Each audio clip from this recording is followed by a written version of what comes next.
بوش د طالبانو بیا واکمنېدو ویره لرم. د امریکا پخوانی ولسمشر جورج ډبلیو بوش له افغانستان څخه د امریکایي ځواکونو پر وتلو اندېښنه او د طالبانو له بیا احتمالي واکمنېدو ویره څرګنده کړې. نوموړي ویلي د ولسمشر جوی بایډن پر هغه پریکړه چې د روان میلادي کال د سپټمبر میاشتې تر 11 نیټې ټول ځواکونه له افغانستان نه راوباسي اندېښمن دی.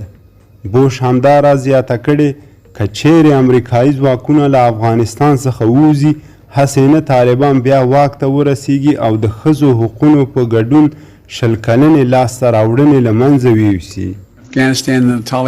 بوش له هغه وروسته یاد غبرګون ښیي چې 15 ورځې وړاندې ولسمشر بایډن اعلان وکړ چې د سپټمبر میاشتې تر 11 نیټې به له افغانستان څخه خپل ټول ځواکونه هیواد ته راستانه کړي. یاد اعلان په سیمه ییز او نړیواله کچه ګڼ مثبت او منفي غبرګونونه راوپارول.